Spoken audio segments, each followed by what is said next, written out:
Well, aloha kakahiaka, everybody. Today is March 18th, 2022, and it's 9 o'clock in the morning Hawaii time. You are joining us at the Aloha Friday Hawaii Real Estate Show. Welcome. And we got a lot of our friends over here who are with us. First of all, my co-hosts and friends over here. We got Dylan Nonaka, who's from the Big Island, and we've got Scott Startzman, who's with us from Oahu, and we got Heidi Dallinger, who is with us from Maui. Welcome, everybody. Glad you're all here. We've got a few people who have jumped on already. Jim got pole position. Sunny and feels like 77, New York City. Awesome, Jim. Welcome. Glad to see you here again. What is the temperature in New York City? Is it 77? And Chris is with us. Chris Longley. Hey, Chris. Happy Aloha Friday. Happy Aloha Kakahiaka. Welcome, Chris back. Griffiths back. Math Jungle from Reno, Nevada. Hey, Math Jungle. My daughter is an assistant a researcher at the University of Nevada in Reno. So Reno's a very special place. My good friends. Dwayne's back. Hey, Dwayne, what's up? What's up, Dwayne? How's that? Good to see you, Dwayne. Chris is here. Christy is here. Christy, welcome. Another one from Reno, Nevada. Actually, we have two folks from Reno, Nevada. How's that? Math Jungle and Christy with him. How cool. Welcome. Let's kind of let's do our mic check and kind of see it. Let's warm everything up over here. Why don't we go counterclockwise? Heidi, Scott, and Dylan. Christy is the math channel. Excellent. Math channel. Excellent. You know, my daughter actually taught math classes, was a math tutor for a while. Heidi, what's going on, Heidi? How are you? What's the coffee today? Well, good morning, everybody. Happy Aloha Friday. I have not had coffee yet, but I am looking forward to it very much after the show. So, as you know, who've been watching, I love coffee, and Maui has some of the best coffee. There you go. That's all that needs to be said until we get some coffee. I guess Heidi's not going to be talking. Heidi, you need to get you some more coffee so you'll talk some more. Anyway, Scott, how's it going, Scott? Give us the Oahu sound check there. How's it going? Yeah, good. Hopefully everything sounds okay. But yeah, we're into March Madness, so we got a little college basketball going on. The only thing is, living out here, you got to wake up super early to get your sporting events. So games are on already. I think they were on at like 7 in the morning today. So, I grew up in North Carolina, which is Tobacco Road, and ACC basketball was huge for me. So this is a good time of the year for me to sit down and try to get a few games in if I can.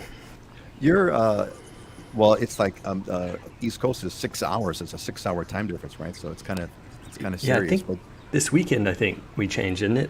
Or did it happen already? Yeah, it happened already. That's why we're at 9 a.m. That's why we started at 9 o'clock. Yeah. That 6-hour time difference makes a big one. Dylan, what's going on in the Big Island, buddy? How's it going? It's a beautiful day. Good to be back. I was on the mainland early this week for a little bit of work, and then spring break, my family came with me. So we went to Legoland and SeaWorld and the Midway, which was a super cool experience going on the aircraft carrier down there in San Diego. And spent like 3 hours on it. Highly recommend it if you've never done it before. It's like a museum now, and you get to go through all of the different areas on the battleship, and it's a really cool kind of flashback in time because you still have like rotary phones. This was built during World War II, never made it into service for World War II because the war ended before it was done, but then was in service for the Korean War, Vietnam, and I think even the Gulf War before the ship was retired. But really cool experience, especially when you have 11 and 13-year-old boys, stuff that they, and I never knew how aircraft carriers work, like how they land planes, and you think it's a runway, but it's really not. I mean, they got all this really cool technology, and I know they figured that out back in the 50s is pretty impressive. Unbelievable. That would be cool. Those things are ginormous. And this is an old one. They're huge. Yeah, we literally spent 3 hours walking around on the ship, and stopped at a few places to get like they have guys vets from Navy vets that will talk about different areas of the ship and stuff. But I mean, literally, you can keep moving for 3 hours throughout the ship. I mean, it's you can go down to the engine rooms, all of the areas where they slept, and the mess decks, and then the bridge and the tower. You can go on all over the flight deck. It's really cool. That's amazing. I'm gonna. Someone else has joined us. By the way, is my audio breaking up? I don't know if my audio is breaking. Okay, it sounds good. All right, good. Mark is back with us. Mark Whitehill is a alumni from the Islander Ohana and hanging out on Oahu with his family. Hey, Mark, welcome back, buddy. Great to see you. Good to see you back. Neil is Neil, we're looking forward to the Islander Ohana cohort that's starting in April 30th. More news about that. Neil is with us this morning. Welcome, Neil. Excellent. All right, let's go. It is that time. Let's do a little bit of a news, some news updates, and let's get a quick thing on kind of what's happening here today. So let's see here. So gang, no more masks. So nomo is a kind of a local sort of a slang. No more masks. It looks like finally we're the last state. We're number 50. Finally, Hawaii is going to be. We're going to be taking away apparently the mask mandates are going to be going away on the 25th of March, which will finally bring us in line with like the rest of the world. Wasn't quite what I said. I had predicted earlier that these all were going to go away by the State of the Union address. Where I'm a little bit late on that, but nonetheless, it is there. And I want my team to kind of comment on this later when we kind of go around our discussions. It's 1.1 million folks for a home in Hawaii now. That is the median. That is the median sales price for Oahu and Maui. Kauai is actually at 1.3 million. So it's kind of amazing. If you've been with us on the show, we've been kind of tracking these prices, and it kind of inched up, and it was, I remember when it was below $1 million, and then it was $1 million, that was a big deal, and now it's at 1.1 already. So anyway, so there's some other stories going on about pets. Pets are getting, if you're bummed out about if you've gotten squeezed out of the market in Hawaii because of high prices, well, don't worry. So are cats and pets are getting squeezed out of the market. So there's a sad story, frankly, and maybe Heidi can comment on this. Is Maui County.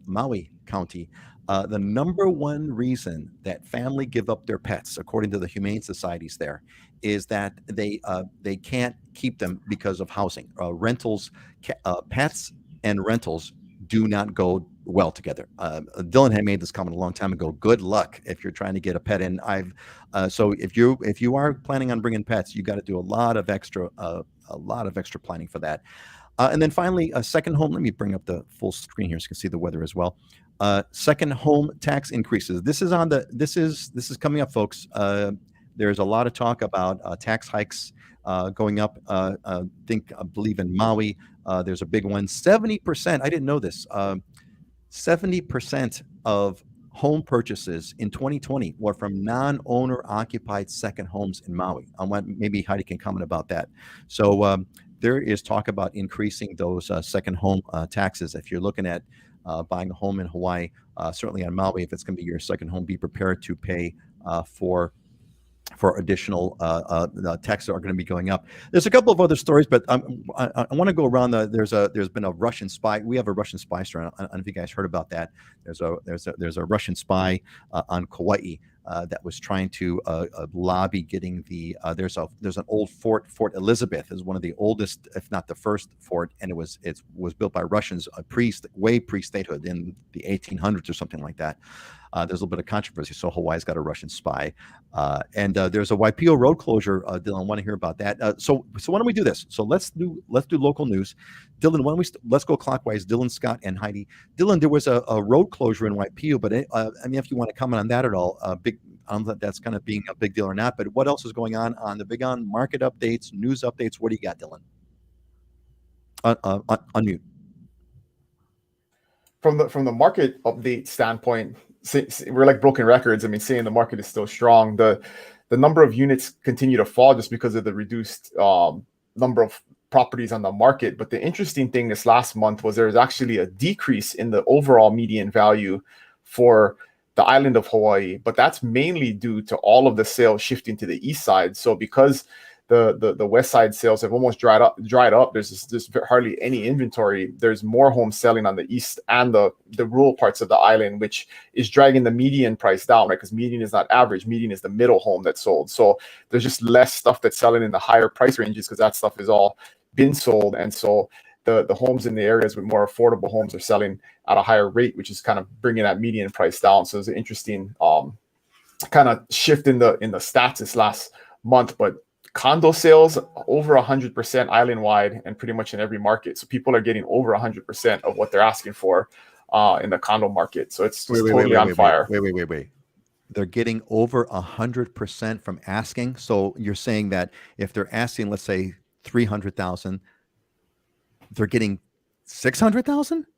Well, No. on average, they're getting On average. 101% is what it is, right? So just over. So, but there's definitely Okay. many condos selling for 10, 20% over list price. So it's in the west side of the island, it's actually 105%, but then island wide it's 101% average list to sold price. Yeah. So Got it. we don't see that too often where the overall, we'll see onesie twosies there, but where overall the average is over 100% is pretty unique. Right, because usually you get sometimes you won't expect to get your listing price in a typical market. You get a little bit below because et cetera. Okay, yeah, and on average it's always below. It's like 95%, 96%. It's kind of is in a normal market. And land, it's like 90%. A lot of times you can negotiate land prices way down, but yeah, very, very strong final listed sold price across the board. At homes it's 97%, land it's 91%. So really strong across the board. This thing ain't going up. Scott, before we go to you, I want to. Okay, so gang, so Christy says hello from the 9th Island. Aloha, Christy, welcome. We're glad you're here. So here's a trivia question for our audience here. So what is the 9th Island? What is the 9th Island? Pop that in the comments. What is the 9th Island? Scott, give us the update. What's going on Oahu? News, real estate, anything you want to share about Oahu? Yeah, I'll piggyback on what Dylan was saying and add a little bit to it. So single family home price on Oahu is up 21% this year to date, January and February. Our median home price just hit 1.125 million. So continuing to go up. And our list to sales price ratio on average for single family homes here is 101%. So sellers are on average getting more, 1% more than what they're listing it for. The interesting thing is I actually ran my numbers just to see kind of how I compete with the marketplace. And I'm getting 107% on average on the listings that I'm bringing on the market. So between negotiation and skill, whatnot, I'm significantly outperforming the market, which was good to see. The interesting thing for me though is condo prices, condo sales. Condo prices are up 10%. Sales are outpacing single family homes by a 2-to-1 ratio. So I call part of this what we call the spillover or the overflow demand effect. There's not enough homes in the single family home side, so we're actually seeing fewer sales happen on that single family home side, but that's because there's not enough inventory out there to choose from. So the condo sales are now taking off significantly and inventory is decreasing. The interesting thing, so I've been talking about this active number of single family homes on the market right now. In a normal market, we'll have 1,600 to 2,000 active homes on the market. At the bottom or at the height of 2006 market, at the low side, we had 814. We just hit 400. We finally got back to 400. We were in that 390 range. So I'm like, yay. But the reality is when you think of the perspective of that, it's nothing. I'm now the next step I'm wanting us to see is last year we were at like 450. Okay, I want to see us get back to that and increase. But here's what's happening with the condos. And I've mentioned this. We were at like 1,030 2 months ago. Previous episode 990, last episode 960. We're now at 899 active on the condos. So they're disappearing. That's where everyone's shifting to. They're more affordable and there's more options to choose from. So we're moving to that side. The inventory is shrinking. The prices should continue to increase. And Japan, the news of today is Japan announced that they are lifting their restrictions on travel and all the restrictions on COVID. So now the international buyer should come back. And tourism was off. I saw the other day, Japanese tourism was off 98%. So we have a huge influx from the international market to be able to come to Oahu. Man, I mean, and it just feels like it feels like we're so back to kind of normal again. I mean, I haven't driven through Waikiki for a long time, but all the stats are saying that I guess all the stats are saying that we're right back at pre-COVID levels of tourism, if not more. But I'm certain that is only for like analyzing the the westbound market, the mainland U.S.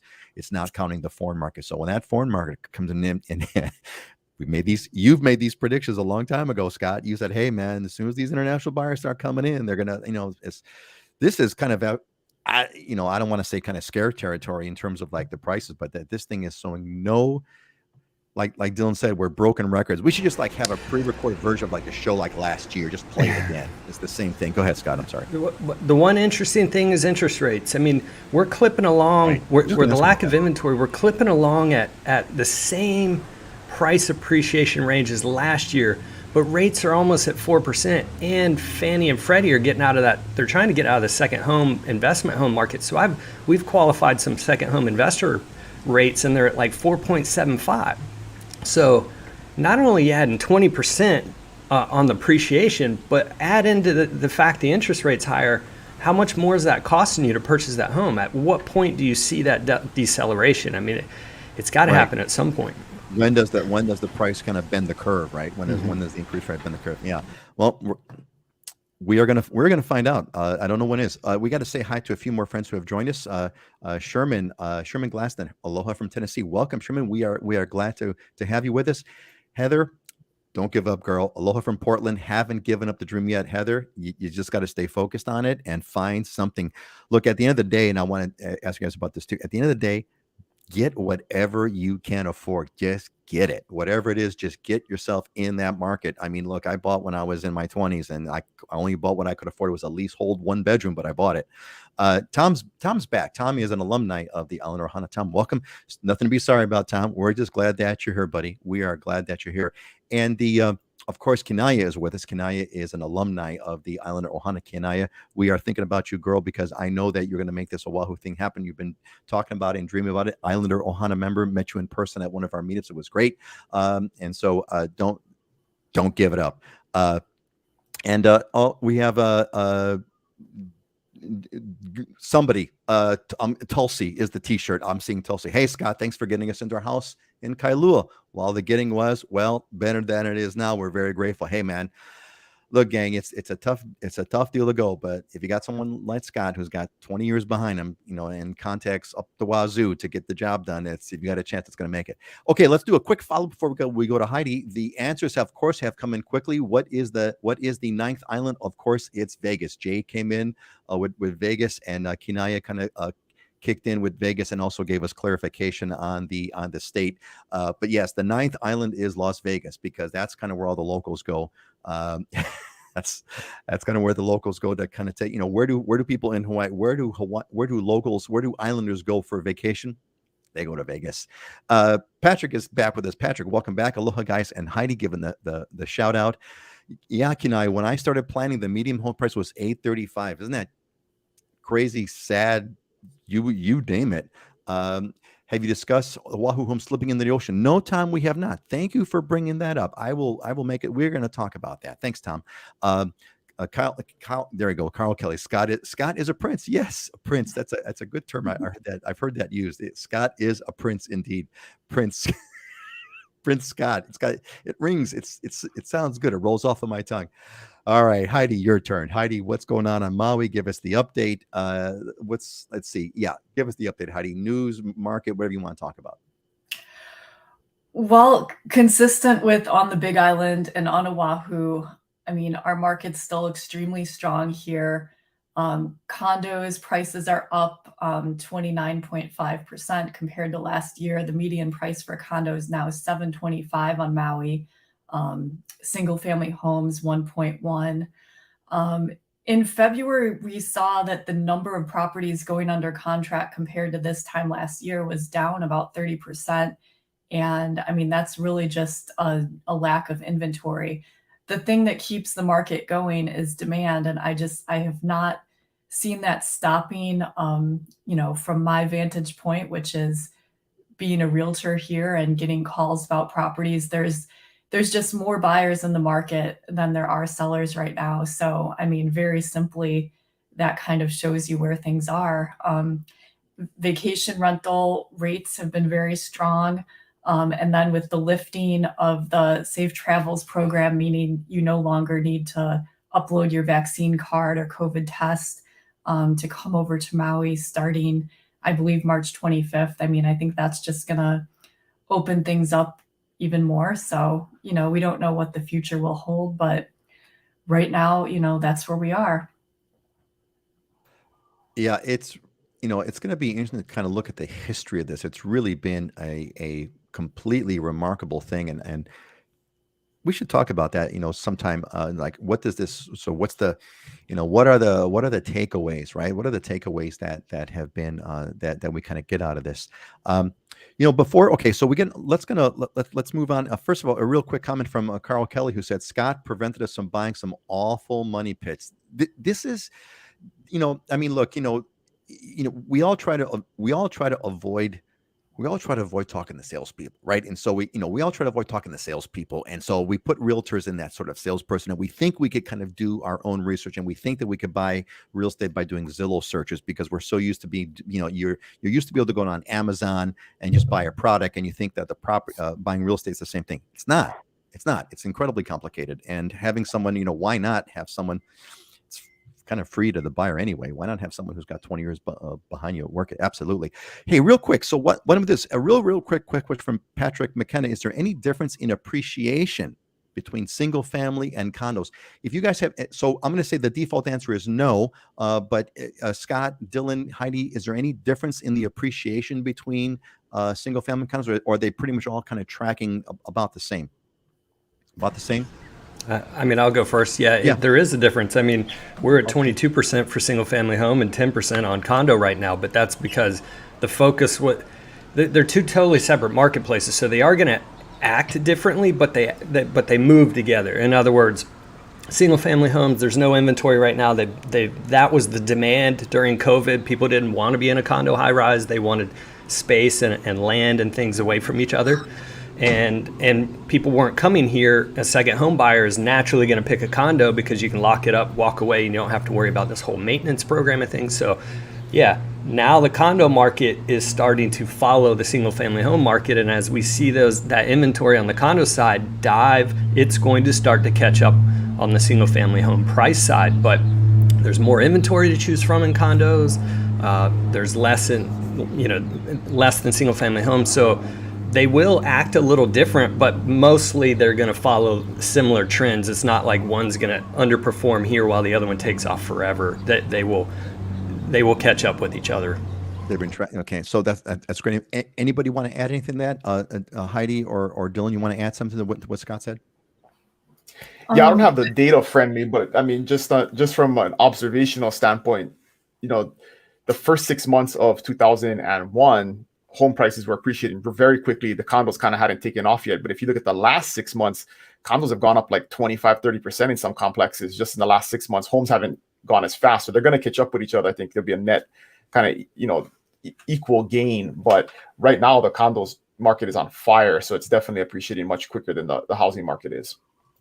Interesting. So I'm kind of hearing that they eventually kind of, they average out sort of to be about the same degree of appreciation over time, but individual market fluctuations could create, increases that vary. Like you guys said, houses started first, they caught on fire, and then they've kind of slowed down now, and now the condos are doing their catch up. Heidi, you want to add anything to that?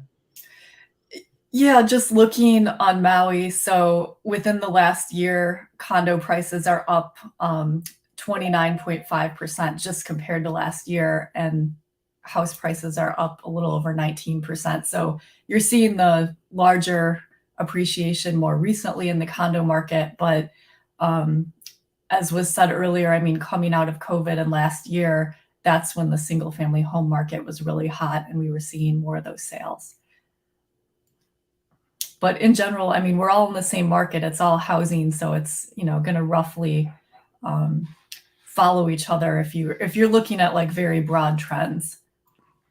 Yeah, over the long term kind of brush. Go ahead, Scott. And keep in mind, I mean, you could look single family home, you could look neighborhood to neighborhood, and they act different. So, when we talk broad numbers, so when I sit down with people, I always look, okay, here's what Island Wide's doing, and here's what the neighborhood you're looking in is doing, and how are they the similar, or how are they the same? So what should we expect?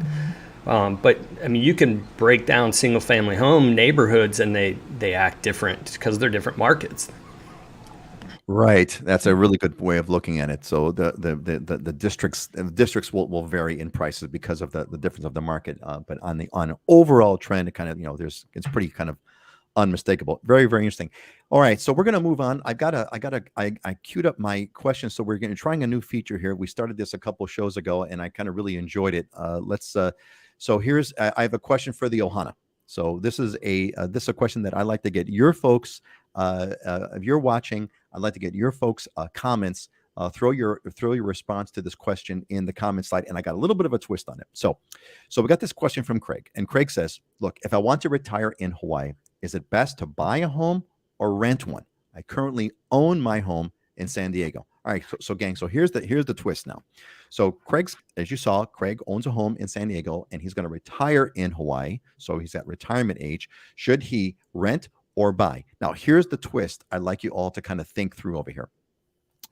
So the twist I'd like you to take is I'd like you to answer opposite of what you would do. So in other words, if you would buy, I want you to give a reason why renting might be a good idea. And if you're thinking of renting, why would buying be a good idea? Let's get a little bit of, I kind of want to shake this up, and I kind of want folks to think of this. There are good reasons. If Ray, if you're here, Ray is an Islander alumni, and Ray is retired, moved to Hawaii, and he's renting. And he gave good reasons why he's renting. So throw the answer. Let's kind of shake this up and see what it goes. What advice would you give Craig opposite to what you would do? Opposite to what you would do, if you want. If you can't kind of think opposite to what you would do, that's fine. Then give your reason for why he should rent or buy. But that's the Ohana question. I'd like y'all to get your feedback on that, and let's move on. And I'll throw the responses out. We had a quick question here. So Paul has been with us. Paul, welcome back. Paul has been with us on a bunch of shows. So I'm gonna.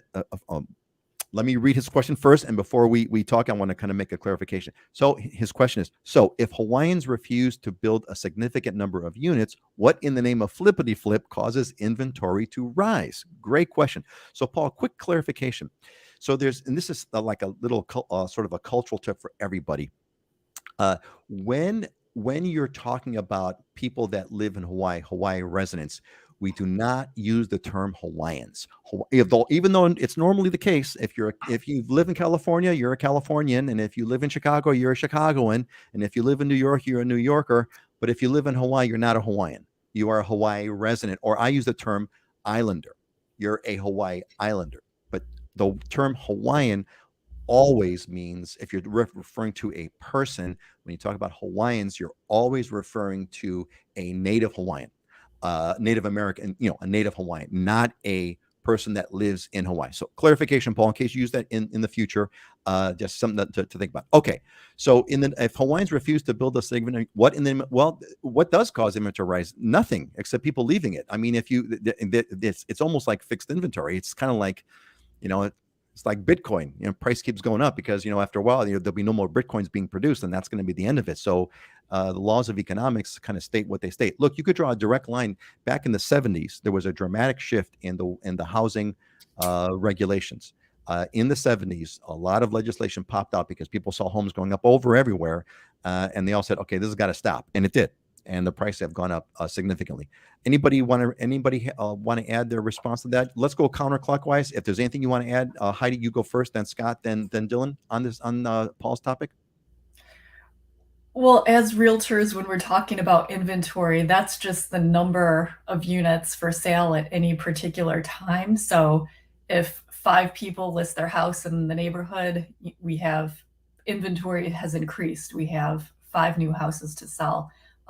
But you're completely right. I mean, the overall inventory is not growing. I mean, unless there's new building and new development, which is, I believe slowly over time will increase, but especially on Maui, it's a very, very slow process, and land is limited, and the amount of land that's actually zoned for development is limited. So it's not like the Midwest where there's just acres of cornfields that you can build houses on outside the perimeter. That's right, and nobody wants development in Hawaii. We don't want it, but we want a price to go down. Scott, you want to add, Scott, and then Dylan, anything you want to add to Paul's question? Yeah, prices going up to it's going to be an affordability thing at some point, or a larger economic catastrophe in some kind of way, major shift economically, like a pandemic or something that might might happen. But That didn't. yeah. The pandemic didn't do anything. It made prices worse. But anyway. I know it went the other direction. That's why it's like, oh, who knows? But yeah, I mean, affordability comes into play. So as prices keep going up, at some point you start to hit a ceiling. You start to lose people who can't afford that, or as interest rates go up because people buy in a monthly payment, most people. So the same thing starts to happen. So you start to lose the demand. And once you start to lose the demand side because we don't increase the supply side enough here, at least on Oahu, and pretty much throughout the Hawaiian Islands, and we're limited in land, then those two should start to balance out. If you start to have a bigger shift economically, then you may have more sellers come on the market at that point. Yeah, it's going to be interesting. I don't, obviously this can't go on forever, but it doesn't show any signs of stopping. Dylan, anything you want to add to this topic? I was going to add a little bit more cultural context to your comment about classification of Hawaiians, and I know that probably wasn't meant that way in terms of native Hawaiians. It was more meant towards residents of Hawaii. But in my opinion, there is a significant amount of outsiders that buy here and then oppose new housing, right? So that's something to be, to me, culturally aware of and sensitive to, is if you do buy here and you come here, I mean, we're not opposed to people coming here, but don't come here and then want to close the door behind you, right? Because that is a big part of it, is those people get politically involved. They have time because they're retired, and they want to preserve the island. And I get that. That's a worthy cause, but you're definitely contributing to the problem when you have that attitude. And there's a lot of people that have that attitude when they get here. I believe you called that last haole off the boat syndrome, if I'm not mistaken. I couldn't recall if I had shared that term or not, but yes, that is. And I actually made a video. That's a scientific term. I made a video about this. I made a video about it, and I posted it on the Living in Hawaii channel, which is and the title was, the worst kind of resident. And the worst kind of resident is the one that moves over here and says, hey, now that I've moved over here, nobody else can come in because I've got my piece. Yes. So no more homes after mine gets built. So yeah, thank you, Dylan, for sharing that. Yeah. Okay, so let's. We got a few more topics over here that I want to cover. So we have actually we're getting some really good activity over here. So let's move on. Let me do this real quick. Before this, we got so it's that time again. What's occurred is Islander Ohana. The cohort is open. I sent out the emails to those who pre-registered for early bird access. We are forming our cohort. It's going to start in April. Not registered for Jan 22. That's wrong. It's registered for April 30th. It's going to start at the end of April. And so, gang, this is what this is all about, right? I put together the Islander Ohana, which you hear me reference. There's a lot of folks who are alumni who attend, who go to the show, who participated. The whole point is to, Hawaii's a big move. It's a real big move. And most people that move to Hawaii leave because they don't do the planning. It's a big deal that they're not quite prepared. It's very, very difficult to prepare correctly. So what we've got is, this is the Islander Ohana. It's learned decades of wisdom. I've taken my 40 years plus. And also there's a real estate course that Scott and Heidi and Dylan have participated on. That's all there. You pick up this stuff, make new friends because you join the Islander Ohana alumni, which is a growing group. We've got, I think, 50 or 60 people who are part of it right now. And we connect you with trusted locals, whatever you need, including a jobs program. So it's registered now. It's a limited cohort. I'm only going to take 15 people, and it's going to close fairly soon. We're going to start in about a month, and there is an early bird discount. So I'm going to put a link in the comments. If you're interested, get on the registration, join. The cohort's going to start, and we're going to have a good time with it. We're looking forward to it. All right. We got a couple of questions over here. A couple came in. So I think Tom is kind of hitting this with the answer to, I believe, the real estate, the rent versus buy. Tom says, Tom is also Islander Ohana alumni. We plan to retire in Hawaii this summer. Several years ago, we planned on leasing in Hawaii in retirement. But when interest rates went down about 4 years, the monthly nut is about the same or actually less when you own. You set aside the down payment.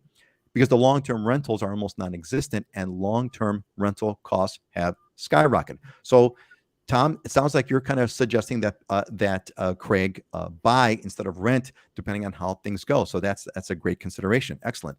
Carl came back with a question. Bill 41 will reduce the value of our attached rental unit. What will Bill 41 do to the single-family home market? Scott, this is for you. Can you touch really very quickly on Bill 40? And this is What's Bill 41? First of all, real quick, Scott. What's Yeah. Bill 41 in a sentence? Bill 41 is where they're gonna. Well, they haven't done it yet. They've gotten through 2 phases. They got one more vote for it, but it's where residential zoning, anything non-resort zoning, apartment zoning, residential zoning, will go from 30-day minimum rental to 180 days. It's going And to dramatically change the market for rentals if you're outside a resort area, right? yeah, and it's not going to do anything to the single-family home market, especially where Carl is in Kailua. That's the most pretty much insulated market on Oahu and high demand. Other areas, no, I don't think it will because there's so few people that rent out. First of all, if you have an ADU, minimum rental for an ADU is 6 months anyway. So ADU stands for attached dwelling unit. it's accessory dwelling unit. Yeah, but basically it doesn't have to be attached, but same concept. Ohana is different. It's supposed to be for a family member. So yeah, no, I mean, it's not going to impact anything. There are very few people that rent out on 30-day minimum anyway. So it's not going to do anything. So good news, Carl. Not going to affect the market too much. Although your attached dwelling unit, you'll have to kind of your accessory dwelling unit, your rental. You're going to have to kind of think that through. Short-term vacation rentals could very well be illegal unless they're at 6 months. 6 months are up. Alex, will Bill 41 impact nurses that do a 3-month contract with the hospitals? Is there still like an exception rider in that bill, Scott? Are you tracking that? Yeah, they had gone to the exception component for this, which was never gonna work anyway. Like you got to go to DPP to get approval, and they can't even pass a building permit, much less do this. So, and DPP is Department of Planning and Permitting. Correct. Actually, they adjusted it from 180 days on this last component, and they're proposing 90 days. So instead of 30, it'd go to 90 days for Bill 41, which traveling nurses on a 3-month contract would still fit right in that category. Interesting. All right. Let's see. I got Tom had popped a question earlier that I did want to cover. So Tom, I appreciate you sharing that. Have you discussed the Oahu homes slipping into the ocean? Well, I believe it's home that was on the North Shore. So there was a story, and I don't have a graphic. Tom, if you have a link to a page, can you pop it in the comments? I'll try to bring it up on the screen to give people a visual. I do not have an image prepared, but look. So there was a story, and I think a lot of folks were posting this. I think Kenai, if I'm not mistaken, you posted a link to this, the story or this picture on the private Islander Ohana Facebook group.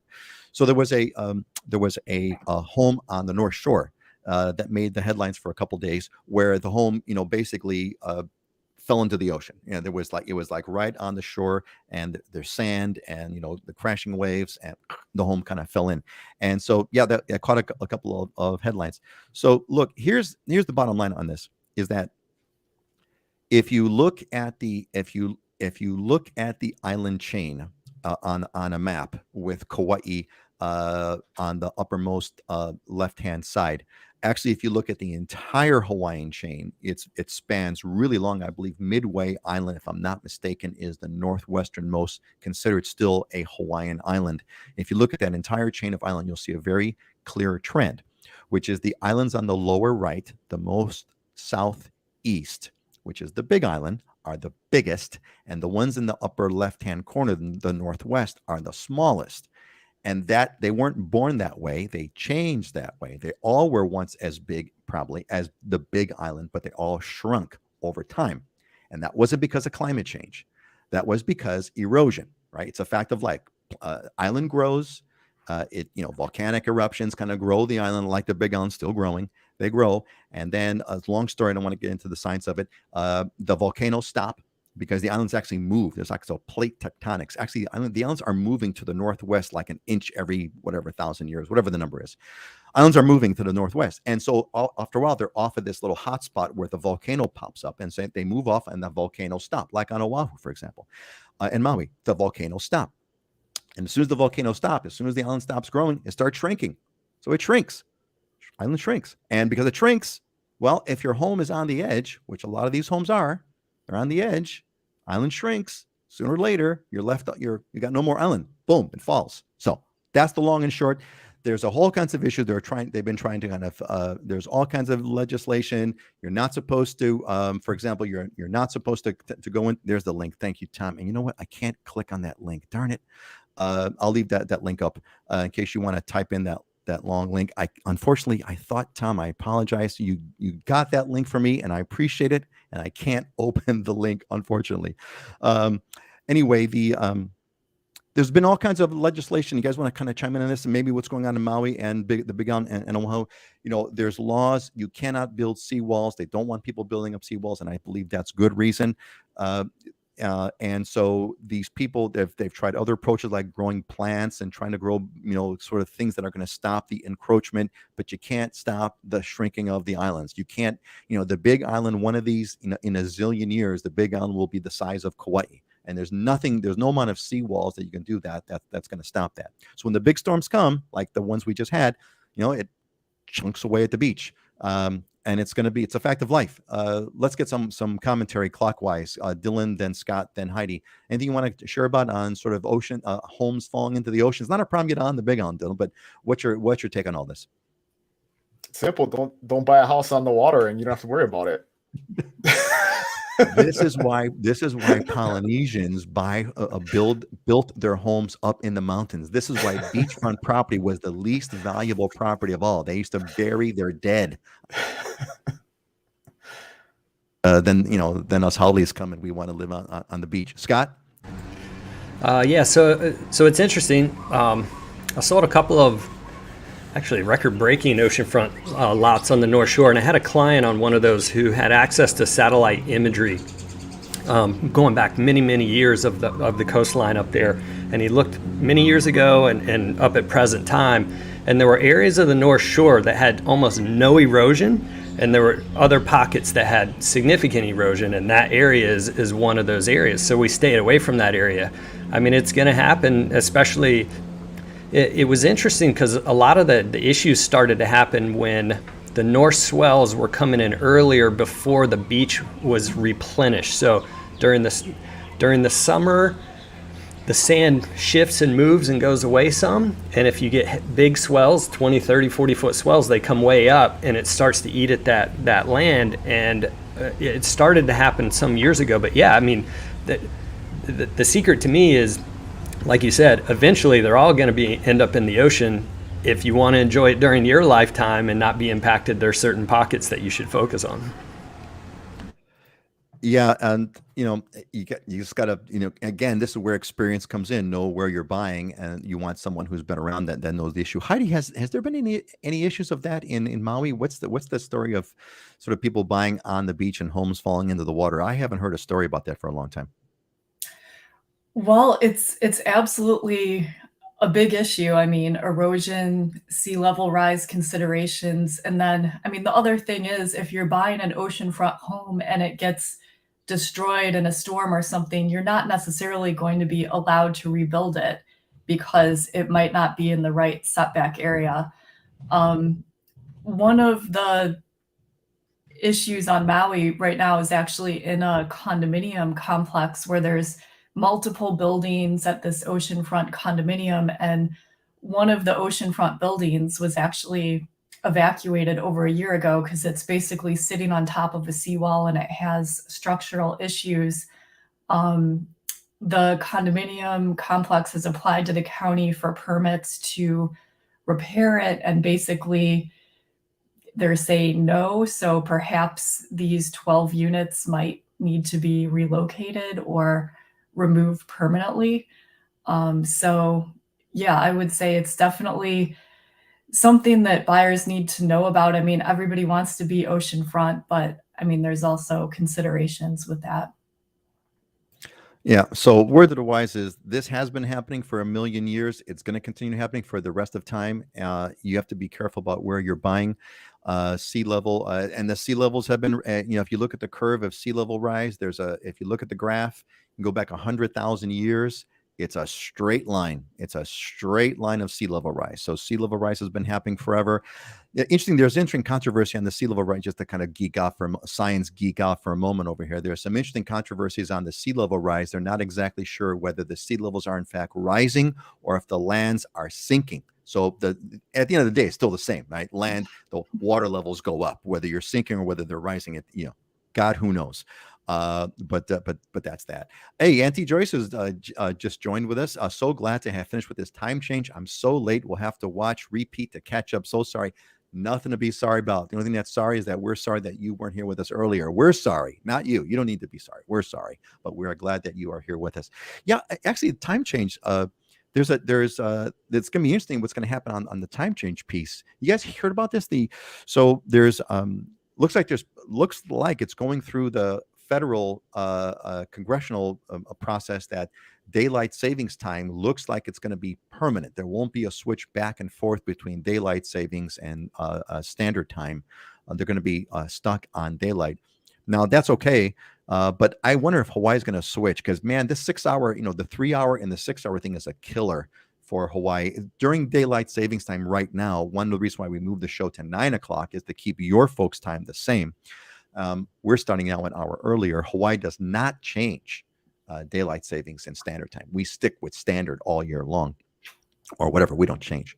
So right now, the East Coast is 6 hours. The West Coast is 3 hours. Normally, on the other side of during standard time, it's 2 hours to the West Coast and 5 hours to the East Coast, which is a little bit easier. What do you guys think? Dylan, do you know, Dylan, you've got the best political sort of feed. Have you heard anything about what's going on locally? Are they going to switch, or have you heard anything? I wonder if they're going to do that.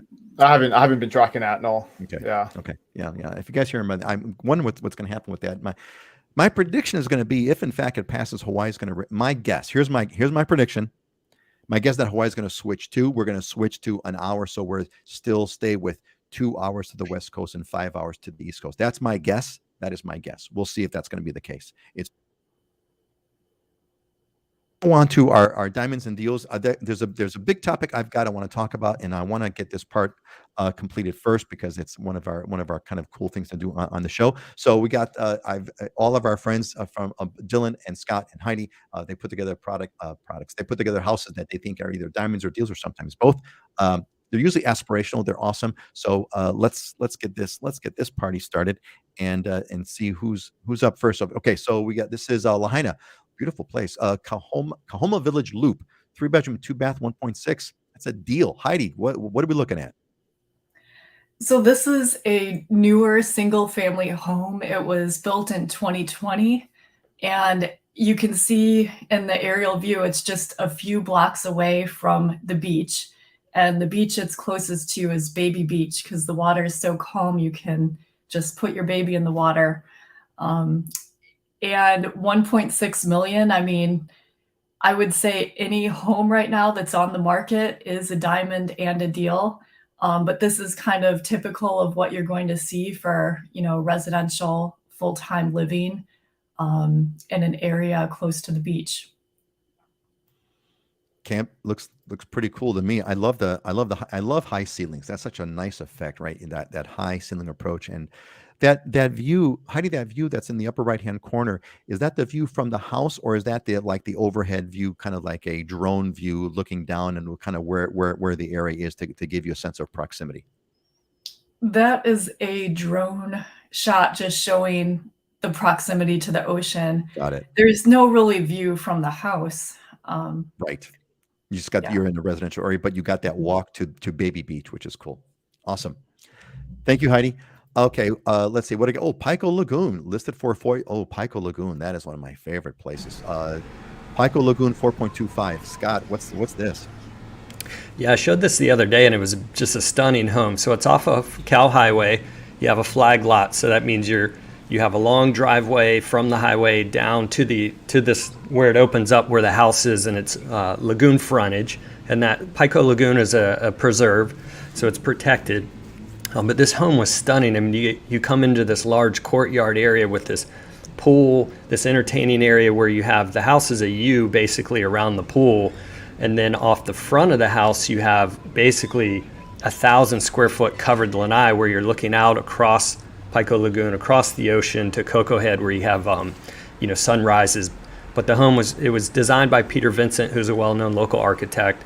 They did a phenomenal job. It has a guest quarters above the garage as well. And the other bedrooms other than the master are guest suites that aren't connected inside the house. You come out of it to go into, outside to go into the main portion of the house. So if you're a single couple and you want to have a lot of friends and family, but you want everybody to have their space, including you, then it's a good setup. But it was a beautiful home, stunning finishes. It did a really nice job with it. It is unbelievable. That area, Pico Lagoon, also is a rare. I mean, if you folks look at that area, this would talk about a diamond. You look at that area, that lagoon there. That is a There's nothing like that. There's nothing like that anywhere else on Oahu. I don't know if there's anything like that on Maui or the Big Island, but this is just an unbelievable property. Thanks, Scott, for sharing that one. That's aspirational. All right, let's go to our next one here. Ooh, this is cool. Dylan, what do we got here? 1 bedroom, 1 bath, 23 acres, $1 million. What do we got, Dylan? I know they should have went 999, right? Right? Keep it under $1 million. Then I could have said it was under $1 million. Yeah, we feature a lot of properties on the west side, but this is actually on the east side in the Mountain View area. I mean, it kind of looks like could be the Midwest or something, right? I mean, it's beautiful, pretty flat pasture. There's a little pond on the property. Not a huge, extravagant home, but it's actually got 2 buildings. So it's got a home, and then the other one's kind of an open building that you can see in that bottom left picture there, where you can do entertaining or gatherings and have some extra additional space. But fully fenced, it's got 6 paddocks. So if you're looking to do some type of farming or small cattle operation, just a beautiful, really, really nice property and pretty good value. $43,000 an acre. And if you look at what property costs per acre if you buy it individually, it's pretty hard to find nice usable land like this that isn't totally overgrown and needs a lot of work. So yeah, ready to go. And I just thought the pond was really cool too. It's not something that's real common on the Big Island, having natural water features like that. So that's and I got your I'm on your mailing list, and so I saw this featured on your email this morning. Is this you mentioned that there's a cattle operation currently going on this thing? What's that was small? Yeah, they have 6 paddocks, so there's a small cattle operation on the property. You Nice. can't you can't do a ton of cattle because you just don't have enough feed, and you have to rotate the pastures and stuff. But with 6 different paddocks, you can do you could probably have 15 or 20 head of cattle. Yeah, so you're not going to be like a cattle rancher, but you'll have it's kind of a what they call a gentleman farmer kind of a deal. Yeah. Yeah, it's so. But this is a really fertile area. If you wanted to do vegetable farming or fruit trees, I mean, you get a lot of rain, and so you don't need any irrigation, and it's a great real. It's where like the plantations were, sugar plantations were back in the day. So yeah, if you're looking to farm, great opportunity. Yeah, that is there's been a bunch of folks that have asked for, hey, I want to kind of start a small farm. This would be one of them. Heather popped in. Thank you, Heather, so much for this wonderful comment. 1 vote for joining the Eleanor Ohana. Heather is an alumni. She just finished the last cohort.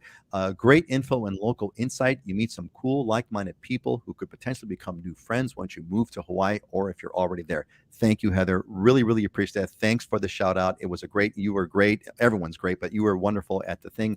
And we're glad that you were a part of it, and glad that you've entered into the Ohana. All right, we got a few. We're doing good on time, so I want to give a quick thing. If you've got a question, now's the time to pop it in the comments. I think we took care of sort of everyone's comments. If you got a comment, pop it in because we got about 12 minutes left.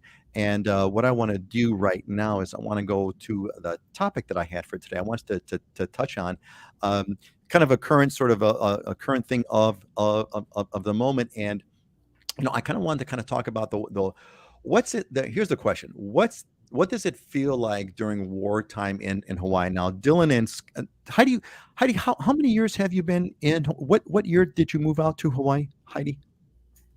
I moved to Hawaii January 2014. 2014. Okay. So you're coming to your anniversary. Scott's been here for 20 years. I've been here for almost 40 years. No, Scott, is it 20 years, Scott, or longer than that? Yeah, 22. Okay, 22 years. 22 years. I think I'm pushing 40 years in Hawaii. Dylan, you've been born and raised here.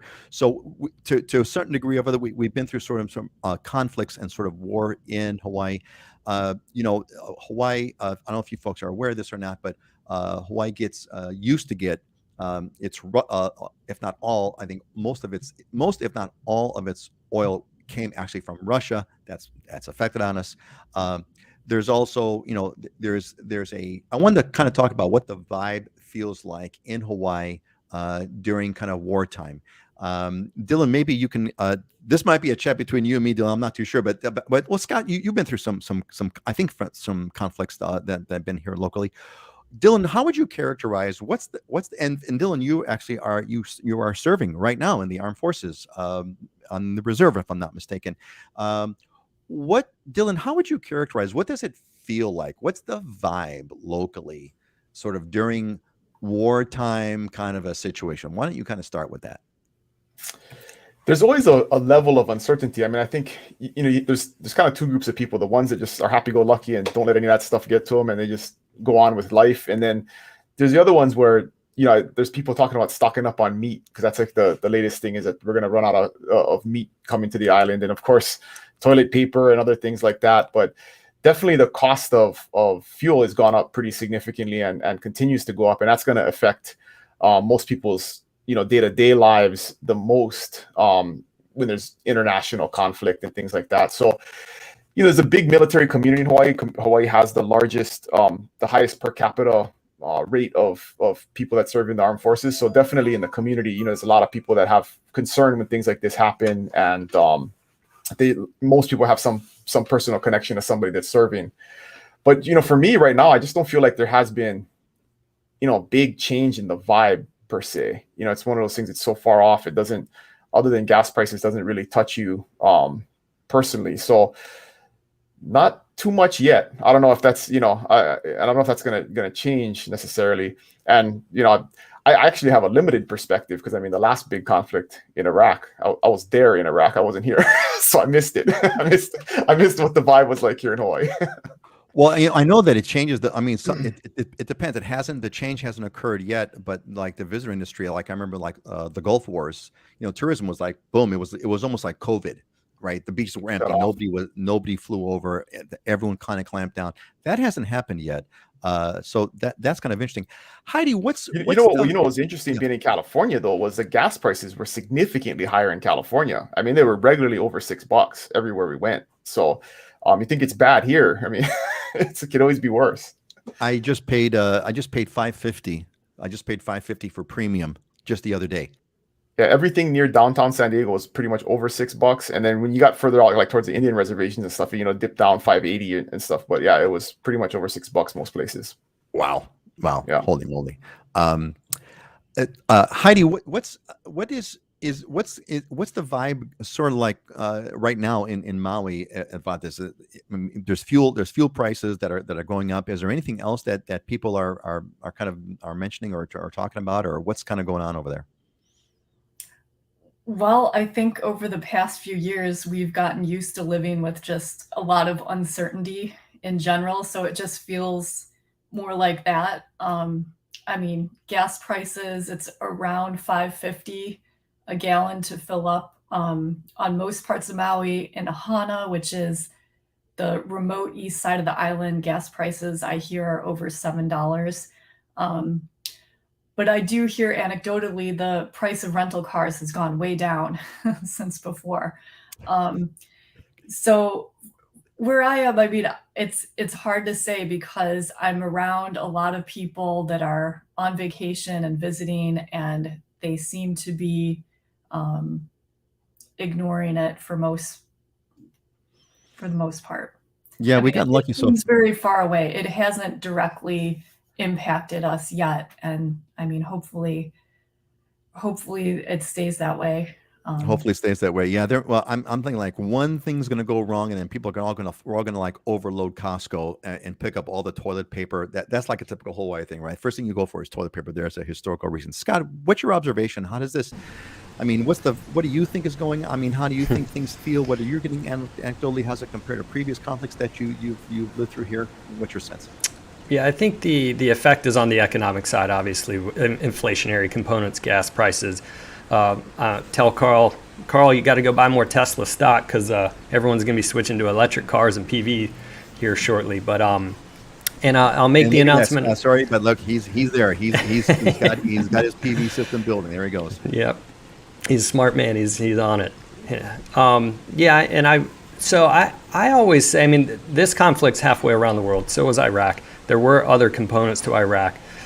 So I kind of feel like it's the same as when all the turmoil that was going on in the mainland in Detroit and LA and other places. It's like, meh, we're out in the middle of the Pacific. We're living our island vibe a little bit. It hasn't affected us some socially other than economic, and even the economic impact is just in the beginning. We do, however, have Pacific Command here. If we have a Pacific conflict, that's going to have much more direct impact to us because there are 7 military bases here and Pacific Command and Pearl Harbor is here. So that's when I would say we would be more impacted and people would be more on edge at that point. I'll tell you one thing that comes to my mind is that this is the safest place on earth. That's what comes to my mind. Like, this is the safest place on earth. We're the most remote. We're literally in the middle of nowhere. We have the world's greatest Navy that is based here. So there's defenses up the wazoo. And if anyone's if anyone's coming over other than missiles, which we had that missile scare several years ago, but other than missiles, we know that they're coming. So there's a little bit of that as well. We got a couple of comments, and we're gonna start to close it up over here. Tom, amazes to me how environmentally sensitive Hawaii is. That most of the utilities are still fossil fuel power plants. By the way, note that Kauai is 60% clean energy. Yeah, Tom, good points. Hawaii, because of its location, the only way we can power those power plants is through fossil fuels. We don't have water. We don't have rivers. We don't have a Niagara Falls. We don't have that kind of stuff. And solar is extraordinarily expensive, not just in the cost of the equipment itself, but you think about land use, how much land it takes. It's extraordinarily expensive. Kauai's lucky they did make the move, although I think Kauai's rates are still higher. So yes, Kauai has made the move to a lot of renewables, but there's another problem with renewables. Renewables don't work really well when it's cloudy and rainy. Anyone who's got solar plus battery knows. Answer. Okay, let's get a few comments over here, and then we'll start to wrap it up. Christy had put up a question for us here. Question: how close to condo buildings in Honolulu is the rail system going to be? Christy, it's going to all depend. Some areas there's condos like right next to it. Other areas it's kind of in the middle of nowhere. So it's going to all depend on what's going to happen in there. Is it going to be loud for the condos near once it's done? Yes, it will be. It's a classic rail line. So good old rail line. It's maybe a little bit quieter. It's not going to be quite as noisy as, for example, as the one in Chicago, the L, which is based on sort of rickety metal kind of things, but it's concrete. It's steel on steel. I would definitely. Scott. That's going to require a whole new area of analysis. If you're in a condo in Oahu, it's going to be noisy. It's like a city, right? So it doesn't really matter. There's going to be a highway close by. There's going to be ambulances. There's going to be all that stuff. So yeah. So you want to live high. You want to live high up that condo, high up that high rise, and if you can help it, don't have a rail facing unit. At least be on the other side of the building. So Alex gave us a nice doomsday scenario. Wouldn't Hawaii get bombed first, especially since all the bases there are closest to the conflict? Well, like I said, it wouldn't get bombed. It might get missiled. We might get missiled, but hey, if we get missiled, then I don't worry about a thing, because then put the target on my back and just kind of get it over with. So I don't have to worry about it. All right, I think we got everybody. Carl's comment about Carl PV. Yeah, Carl. Carl, it's not cheap, right? It's not cheap. So you're basically prepaying. I mean, I did, long story, I did a PV and a battery system last year because of necessity, for a variety of reasons. I'm glad I did now, because now when I hear about the rate increase, we're going to get a 10%, anywhere between a 10 and 20% increase to our electricity rates, which are already the highest in the nation. So that's almost to think about. It's not going to affect us too much. A lot less affect me, but that's only because I've prepaid my electric bill for the next 10 years, Carl. See, I've prepaid it for 10 years. Auntie Joyce, rental cars have gone up. Renting on Oahu for 140 days, it was $800, and now it's $1,200 on Costco Travel. Yeah, well, there we go. All right. I think I caught everybody's thing. Jeremy, I'll be calling you back soon, Scott. Just as an FYI, I appreciate all the perspective and of all the parties on the show, though. Yep, Jeremy, glad to have you with us, and glad you're working with Scott. You are in the right hands, my friend. You are in the right hands. All right, let's wrap this up, folks. Let's move to our closing. We're going to try something a little bit different over here. We're going to go to our closing motivational thoughts over here.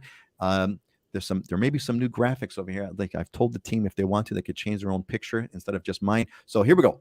Dylan, Dylan, why don't you just do it? You do it. Yeah, every day is a good day, and if you don't believe that, just try missing one of them. So I think that's a good perspective on what we've been talking about. Is even there's lots of stuff going on in the world, you just got to be happy to be alive sometimes. Every day's a good day. You know, Dylan, what I love about one of the favorite things I love about you is that whenever I call and say, hey, how's it going, man? Your response is living the dream, which I took that and made that my tagline. Maybe I should have used this for the context today, but one of my personal philosophies in life is I'm having a good day as long as I'm not getting shot at, right? So once you've been shot at, you know what a bad day is like. So given the context of God bless you. God bless you, Dylan. Thank you for serving. But boy, isn't that the truth? That gives one heck of a perspective on life. Any day you're not getting shot at is a good day. Yeah. Jeez. Absolutely. Good one. Heidi, what's yours? The ultimate of being successful is giving yourself the time to do the things you want to do. And I just love this because there's so many definitions of success, and I think living is a creative act for each person. And this is just really about being thoughtful and putting your priorities in order and deciding how you want to live your life. You know, Heidi, I'm so glad you brought that up because